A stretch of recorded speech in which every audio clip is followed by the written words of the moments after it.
Today's technology is an amazing thing. We use it in our lives every day when we use our cell phones, iPads, tablets, computers, and even our watches have become computerized technology.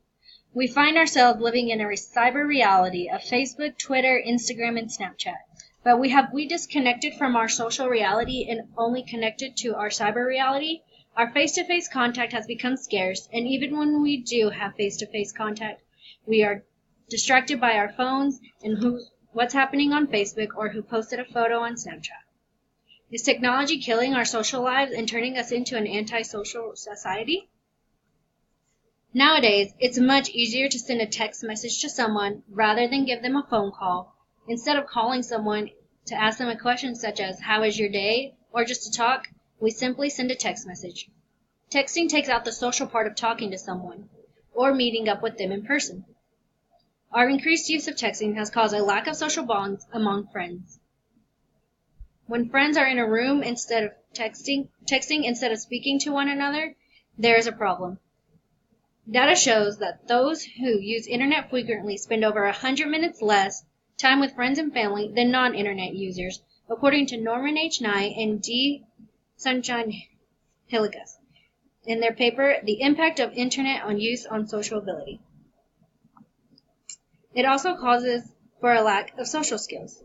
If you only speak to someone through a text message, you lose the ability to read their body language and pick up on social cues.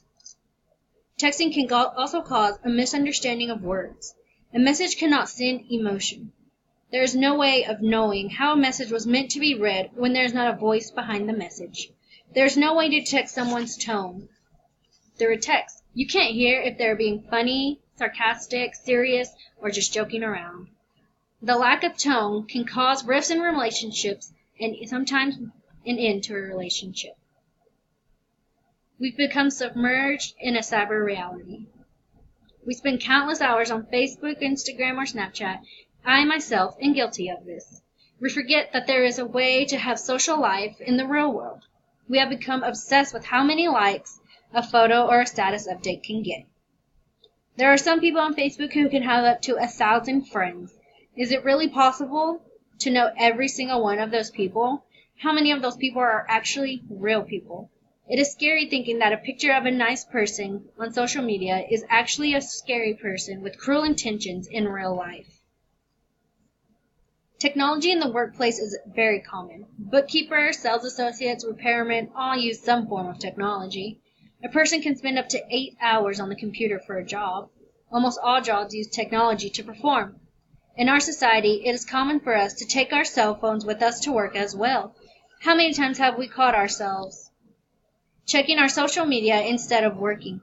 It happens every day, and almost everyone is guilty of it. It can cause employees to rethink whether or not that employee is a good employee, or it can cause a customer to think they are not priority over the employee's cell phone.